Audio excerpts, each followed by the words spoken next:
Hello मित्रांनो, MPSC मित्रा या नवीन यूट्यूब चॅनलवरती तुमच्या सगळ्यांचं स्वागत आहे. आज आपण 4 फेब्रुवारी 2022चा द हिंदू बघतोय आणि तोही आपल्या मातृभाषेतून म्हणजे मराठीमधून.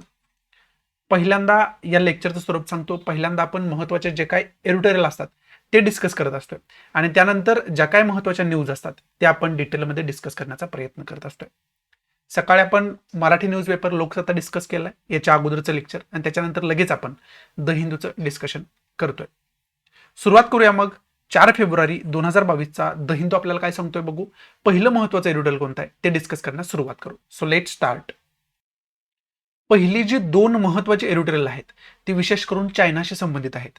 हे एक एडिटोरियल चायनाशी संबंधित आहे आणि हे जे मोठं एडिटोरियल इथं आलेलं आहे ते सुद्धा चायनाशी संबंधित असलेलं आपल्याला पाहावयास मिळते. छोट्या या एडिटोरियलमध्ये जे काय आता विंटर ऑलिम्पिकशी रिलेटेड घटना घडली, विंटर ऑलिम्पिक बीजिंगमध्ये होणार आहेत, आणि त्याच्यामध्ये प्रकार हा घडला की गलवान व्हॅलीमध्ये जून 2020 मध्ये इंडियन आर्मी आणि चायनीज आर्मी मध्ये क्लॅश झाला होता. त्याच्यामध्ये रक्तपात सुद्धा झाला आपल्याला पाहावयास मिळाला होता आणि त्या क्लॅशमध्ये चायनाचा एक जवान इन्व्हॉल्व होता आणि त्या इन्व्हॉल्व असणाऱ्या जवानालाच आता जी ओपनिंग सेरेमनी असते ऑलिम्पिकची, त्या ओपनिंग सेरेमनीमध्ये मशाल धरण्याचं काम त्याला दिलेलं आहे. म्हणजे जी टॉर्च सेरेमनी असते, टॉर्च धरणे, त्याला मशाल म्हणतो मराठीमध्ये आपण, ती मशाल धरण्याचं काम म्हणजे मान एकंदरीत चायनीज गव्हर्नमेंटनं त्या जवानाला दिलंय. मग त्याच्याविषयीच इंडियन गव्हर्नमेंटला म्हणजे आपल्या देशाला कुठेतरी त्याचा म्हणू शकतो आपण विचार करायला लावणारी ती गोष्ट आहे. कारण का तर त्या सिच्युएशन सारख्या सिच्युएशन आपल्याला घडू द्यायच्या नाही, त्याच्यासाठी दोन्ही कंट्रींनी त्यावर बोलणं सुद्धा केलं होतं. परंतु त्यामध्ये अशा प्रकारे हा जवान इन्व्हॉल्व होता आणि त्या जवानाला तुम्ही अशा प्रकारचा मान देताय, याचा अर्थ तुम्ही ती जी घटना घडली त्या घटनेला प्रोत्साहन देताय, त्या घटनेचं समर्थन करताय, असा त्याचा अर्थ होतो. आणि त्याच्याच रिलेटेड मग इंडियन ऑफिशियल्स असतील, इंडियन गव्हर्नमेंट असेल, त्यांनी त्या ओपनिंग सेरेमनीवरती आणि ऑलिम्पिक वरती एकंदरीत बहिष्कार टाकण्यास ठरवले.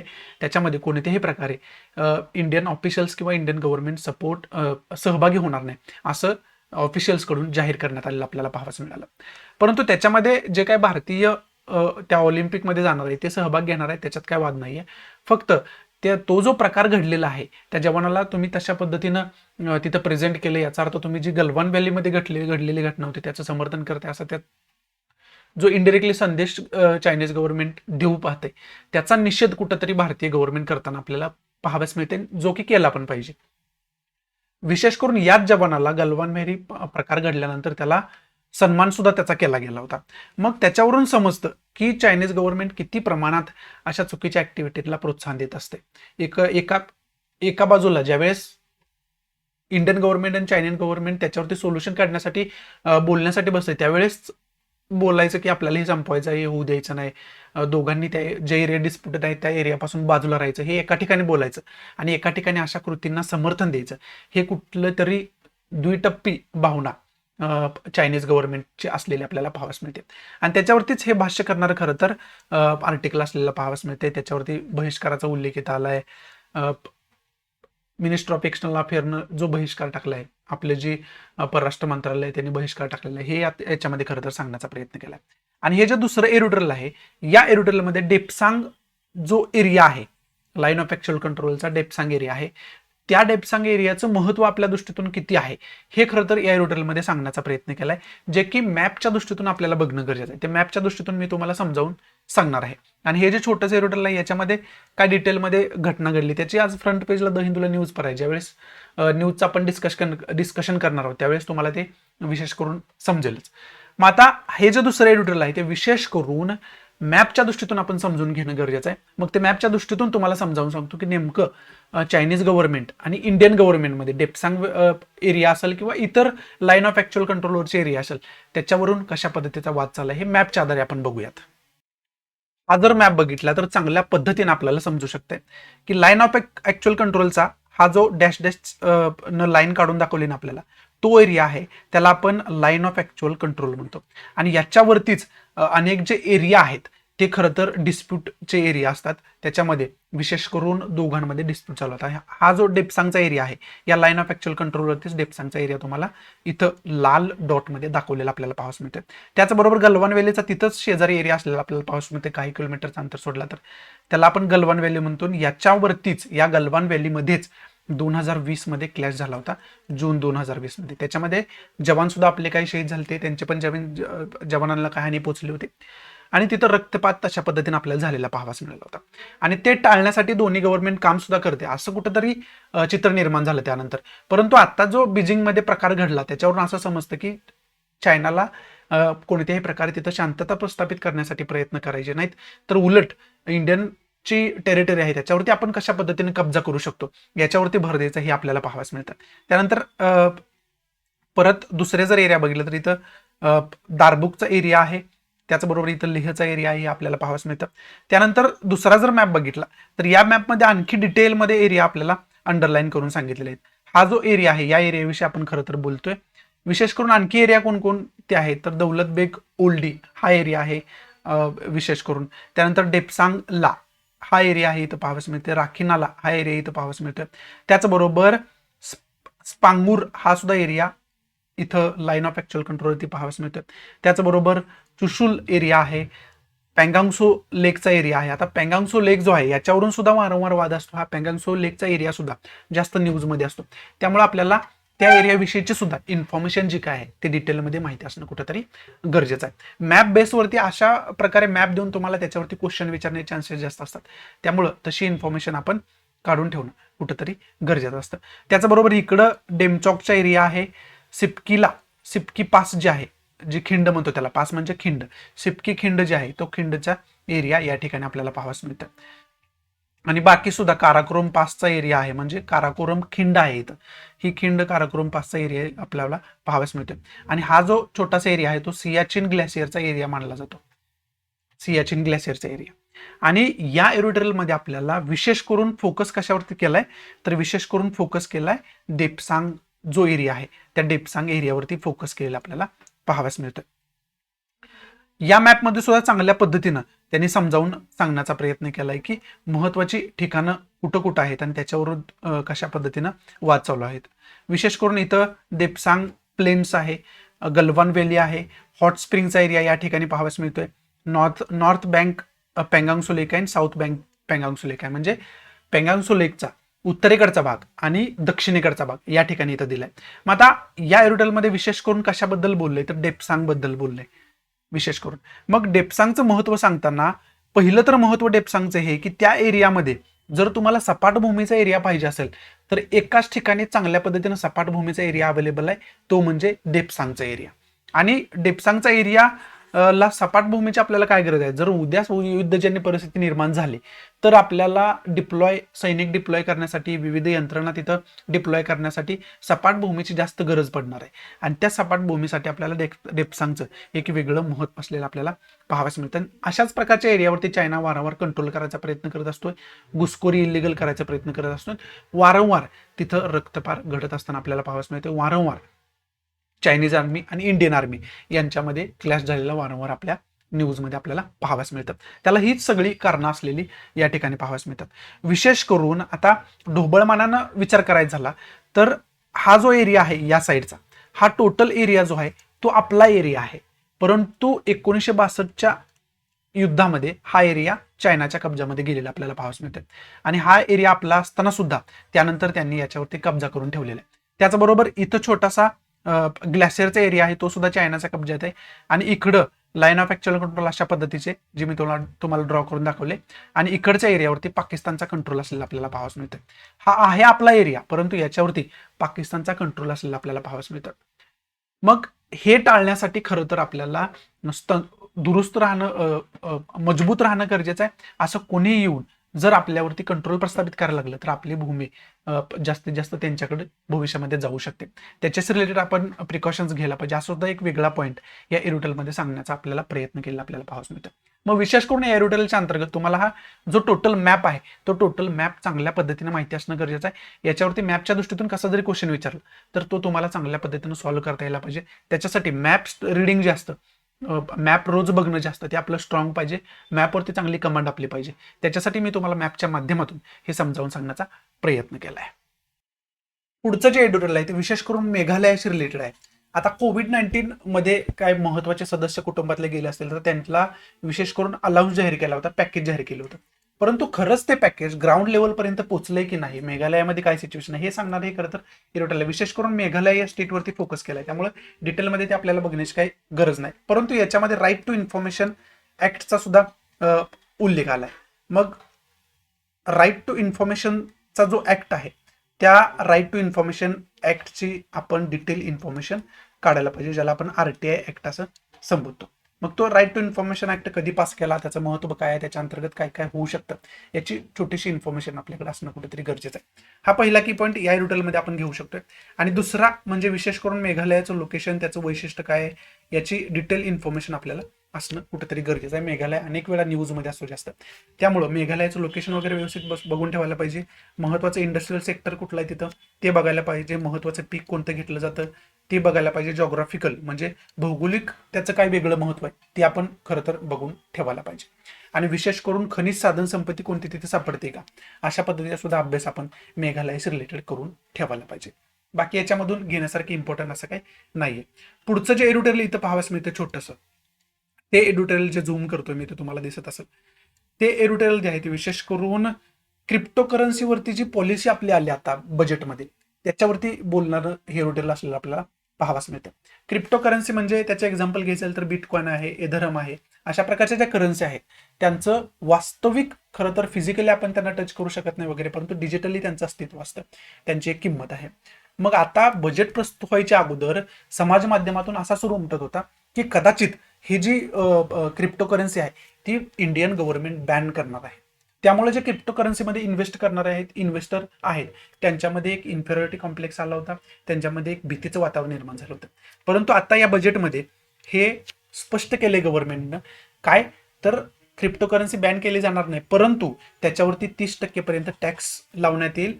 त्याच्याबरोबरच सरचार्जेस वेगवेगळे आणि सेस वेगवेगळे लावण्यात येईल. म्हणजे प्रॉपर्टीवरती जशा पद्धतीने टॅक्स आकारला जातो तशा पद्धतीनेच क्रिप्टोकरन्सीवरती सुद्धा टॅक्स आकारला जाईल. आणि तुमच्या टॅक्स जे भरता तुम्ही टॅक्स विवरणामध्ये क्रिप्टोकरन्सीसाठी एक वेगळा रकाना असेल, त्याच्यामध्ये तुम्हाला क्रिप्टोकरन्सी तुमच्याकडे किती आहे, कशा पद्धतीनं आहे, ही सर्व विवरण त्याच्यामध्ये तुम्हाला भरावं लागेल. त्याच्यासाठी एक वेगळा कॉलम त्याच्यामध्ये केलेला आहे. असं डिक्लेअर या बजेटमध्ये केलेलं आपल्याला पाहावयास मिळतं.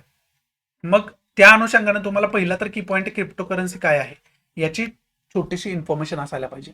याची आपण म्हणू शकतोय की याच्यावरती कसा जर क्वेश्चन फॉर्म केला तर तुम्हाला तो अटेम्प्ट करायला यायला पाहिजे, तेवढी इन्फॉर्मेशन तुम्हाला असणं कुठेतरी गरजेचं आहे. हा की पॉईंट याच्यातून घेऊ शकतो आपण. दुसरा की पॉईंट आपण आणखी काय घेऊ शकतोय, तर विशेष करून अगोदर क्रिप्टोकरन्सी बॅन करणं चाललं होतं आणि आता क्रिप्टोकरन्सीला मान्यता दिली आणि टॅक्स त्याच्यावरती 30% टॅक्स आकारण्यात आला आणि सरचार्जेस आणि सेस आकारण्यात आलेले. आणि ते विशेष करून प्रॉपर्टी सारखं त्याला ट्रीट केलं जाईल. म्हणजे प्रॉपर्टीवर टॅक्स कसा आकारतो तसा त्या करन्सीवरती टॅक्स आकारला जाईल असं म्हटलं जाते. मग आपला प्रॉपर्टी रिलेटेड काय टॅक्स पॉलिसी आहेत आपल्या, त्याची सुद्धा इन्फॉर्मेशन आपण डिटेलमध्ये काढून ठेवायला पाहिजे. हा दुसरा की पॉईंट आहे. आणि तिसरा की पॉईंट काय, तर बजेट विषयीची जी काय बेसिक इन्फॉर्मेशन आहे ती बजेट विषयीची बेसिक इन्फॉर्मेशन आपण काढून ठेवायला पाहिजे. त्याच्याशी रिलेटेड बेसिक इन्फॉर्मेशन देणार, बजेट म्हणजे नेमकं काय आहे, कशाला बजेट म्हणायचे, त्याच्या रिलेटेड आपल्या भारतीय राज्यघटनेमध्ये तरतुदी काय, अशा प्रकारचं लेक्चर आपल्या चॅनलवरती काही वेळामध्येच अपलोड होईल. आज अपलोड होईल किंवा उद्या अपलोड होईल, पण 2 दिवसामध्ये अपलोड होईल. त्याच्यामध्ये बेसिक इन्फॉर्मेशन मी देण्याचा प्रयत्न केला की बजेटची नेमकी बेसिक इन्फॉर्मेशन काय आहे ही सर्व सांगण्याचा प्रयत्न केलाय. ती सर्व इन्फॉर्मेशन खरं तर तुम्हाला असायला पाहिजे. त्याला अनुसरून कशाही पद्धतीने क्वेश्चन विचारला जाऊ शकतो, त्यामुळे ती इन्फॉर्मेशन तुम्हाला असणं कुठेतरी गरजेचं आहे. बाकी या एडिटोरियलमध्ये इम्पॉर्टंट असं काय नाही. एडिटोरियलमध्ये हे फक्त हेच सांगितले की बजेटमध्ये क्रिप्टोकरन्सीशी रिलेटेड काय तरतुदी केले गेलेत हे खरं तर सांगण्याचा प्रयत्न केला आणि त्याचं मग निगेटिव्ह पॉझिटिव्ह दोन्ही पद्धतीनं अनालिसिस करण्याचा या ठिकाणी प्रयत्न केला, जे की ढोबळमानाने मी तुम्हाला सांगितले. इथं आपले महत्वाचे एडिटोरियल संपत आहेत. आता महत्वाच्या न्यूज कोणकोणत्या आहेत त्या डिस्कस करण्यास सुरुवात करू. So let start. याच्यामध्ये पहिली न्यूज आपल्याला पाहावयास मिळते ती जसं की मी तुम्हाला सांगितलं की गलवान व्हॅलीशी रिलेटेड जो सोल्जर होता त्याला बीजिंग ऑलिम्पिक्समध्ये टॉर्च बिअरची म्हणजे ते मशाल धरण्याची संधी दिली. म्हणजे ओपनिंग सेरेमनीमध्ये एक सिम्बॉल सारखं त्याला यूज केले गेले. मग त्याच्यातून इनडायरेक्टली चायनीज गव्हर्नमेंट जे आहे ते गलवान व्हॅलीमध्ये जो प्रकार घडला त्याचं समर्थन करते अशा प्रकारचं चित्र निर्माण झाले. आणि त्याच्याच रिलेटेड मग इंडियन गव्हर्नमेंट, इंडियन ऑफिशियल्सनी काय केलं तर ती जे गेम होत्या बीजिंग ऑलिम्पिक्स त्याच्यावरती बायकॉट म्हणजे बहिष्कार टाकलेला आपल्याला पाहावयास मिळतो. त्याचबरोबर प्रसार भारतीने हे सांगितलंय की कोणत्याही प्रकारचे त्याचं प्रदर्शन बीजिंग ऑलिम्पिकचं हे दूरदर्शन किंवा प्रसार भारतीच्या कोणत्याही माध्यमावरती होणार नाही. म्हणजे टोटली त्याला बायकॉट करण्याचा प्रयत्न केलाय. थोडासा तुम्हाला नॉईज येत असेल कारण आज गणेश जन्मदिवस आहे, त्याच्या अनुषंगाने खाली गाणी वगैरे चालू आहेत, त्यामुळे त्याचा आवाज कदाचित येत असेल, तेवढं फक्त इग्नोर करा, बाकी सगळं ओके आहे. पुढची न्यूज आहे ती हरियाणाशी रिलेटेड न्यूज असलेली आपल्याला पाहावयास मिळते. आणि हरियाणामध्ये एक लॉ केला होता. तो लॉ काय सांगत होता की ज्या प्रायव्हेट कंपनीज आहेत हरियाणामधल्या आणि सोसायटीज आहेत त्याच्यामध्ये लोकल जे आहेत, स्थानिक लोक जे आहेत त्यांच्यासाठी 75% रिझर्वेशन जॉबमध्ये असायला पाहिजे, नोकरीमध्ये असायला पाहिजे, अशा प्रकारचा कायदा. परंतु त्याला चॅलेंज केलं गेलं हरियाणा आणि पंजाब हायकोर्टामध्ये. हरियाणा आणि पंजाब हायकोर्टाने त्याच्यावरती निर्णय केलाय आणि तो लॉ जो आहे त्याच्यावरती स्टे आणलेला आपल्याला पाहाव्यास मिळालाय, तो स्थगित केलेला आपल्याला पाहाव्यास मिळाला. मग आता याच्यामधून की पॉईंट, एक तर इन्सिडेंट तुम्हाला सांगितला, हा पहिला की पॉईंट आपला होऊ शकतो. दुसरा काय आहे तर पंजाब आणि हरियाणासाठी एकच हायकोर्ट आहे, पंजाब आणि हरियाणा हायकोर्ट. मग 2 स्टेटमध्ये अशा प्रकारचा हायकोर्ट असणारा आणखी कोणता हायकोर्ट आहे का, किंवा याच्याशी रिलेटेड तरतूद भारतीय राज्यघटनेमध्ये काय केली याची एक पॉलिटिकल इन्फॉर्मेशन आपण काढून ठेवायला पाहिजे. भारतीय राज्यघटनेच्या दृष्टीतून इन्फॉर्मेशन आपण खरं तर काढून ठेवायला पाहिजे. त्या दृष्टीतून खरं तर ते इम्पॉर्टंट होऊन बसतं. हा दुसरा की पण खरं तर होऊ शकतोय. बाकी कुठल्या 2 राज्यांसाठी एखादं कॉमन हायकोर्ट आहे का याची छोटीशी इन्फॉर्मेशन काढून ठेवा की हे हायकोर्ट जे आहे 2 राज्यांसाठी ते एकमेव हायकोर्ट आहे असं की ते 2 राज्यांसाठी न्यायदानाचं कार्य करतं, याची टोटल इन्फॉर्मेशन आपण काढून ठेवायला पाहिजे. सर्व काही एवढंच इम्पॉर्टंट याच्यामध्ये. पुढची न्यूज आहे ती मॅरिटल रेपशी रिलेटेड न्यूज असलेली आपल्याला पाहाव्यास मिळते. विशेष करून हा जो मुद्दा आहे मॅरिटल रेपचा, तो खूप दिवसापासून मुद्दा हा गाजतोय, जास्त न्यूजमध्ये आहे, कारण हायकोर्टामध्ये विशेष करून याच्यावरती सुनावणी सुरू आहे. हायकोर्टानं सेंट्रल गव्हर्नमेंटला याच्याशी रिलेटेड प्रश्न विचारला असता सेंट्रल गव्हर्नमेंटने हे सांगितले की संबंधित जे स्टेक होल्डर्स असतील याच्याशी त्यांच्यासोबत कन्सल्टेशन करणं गरजेचं आहे. मग आता मॅरिटल रेपचा इश्यू नेमका काय आहे तर आपल्या इंडियन पिनल कोडमध्ये IPC मध्ये 375 हे कलम आहे. आणि हे 375 कलम काय सांगतं तर 375 हे कलम सांगतं की एखादी स्त्री 18 वर्ष पूर्ण असायला पाहिजे तिला, अशी स्त्री तिचा हजबंड तर जर तिच्याबरोबर जबरदस्ती सेक्शुअल रिलेशनशिप डेव्हलप करत असेल तर त्या व्यक्तीला रेप कॅटेगरीमध्ये मानलं जाणार नाही, म्हणजे तो रेप मानला जाणार नाही असं म्हटलं गेलं. तो जर हजबंड असेल तर तो रेप मानला जाणार नाही, परंतु इतर व्यक्ती असेल तर तो रेप मानला जाईल. म्हणजेच काय, रेप ह्या कॅटेगरीमधून तो फक्त हजबंड आहे म्हणून त्याला वगळण्यात आला आहे. मग याच्यावरूनच गदारोळ आहे की सगळ्यांचं मत असं काय, बऱ्याच लोकांचं मत असं काय आहे, मत असं आहे की हजबंड असो किंवा कोणताही व्यक्ती असो, जर तो महिलेचं सेक्शुअल अब्यूज करत असेल, सेक्शुअल हॅरेसमेंट करत असेल, जबरदस्तीनं सेक्शुअल रिलेशन डेव्हलप करण्याचा प्रयत्न करत असेल तर त्याला रेप कॅटेगरीच्या अंतर्गतच शिक्षा व्हायला पाहिजे. परंतु इंडियन पिनल कोडचं जे सेक्शन आहे 375 ते सेक्शन तसं म्हणत नाही. ते सेक्शन रेप कॅटेगरीमधून तो फक्त हजबंड आहे म्हणून त्याला वगळतं. म्हणजेच काय, ती फक्त त्याची वाईफ आहे म्हणून त्यानं काहीही केलेलं चालतं असं आपण या ठिकाणी म्हणू शकतोय.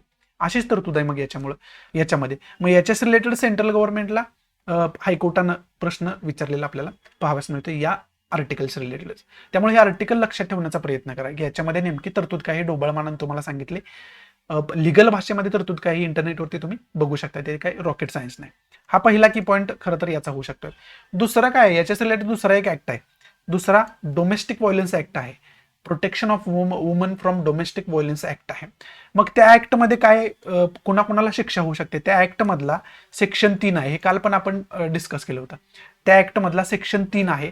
तो सेक्शन 3 काय सांगतो तर तो सेक्शन 3 सांगतोय जर महिलेचं घरामध्ये वोकल व्हायलन्स होत असेल, वोकल हॅरेसमेंट होत असेल, फिजिकली तिला हॅरेसमेंट करण्याचा प्रयत्न, अब्यूज करण्याचा प्रयत्न केला जात असेल किंवा सेक्शुअली तिला अब्यूज किंवा हॅरेसमेंट करण्याचा प्रयत्न केला जात असेल तर असं करणाऱ्या व्यक्तींवरती कायदेशीर गुन्हा दाखल केला जाईल डोमेस्टिक व्हायलन्स ऍक्टच्या अंतर्गत, त्याच्या कलम 3च्या अंतर्गत, सेक्शन 3च्या अंतर्गत.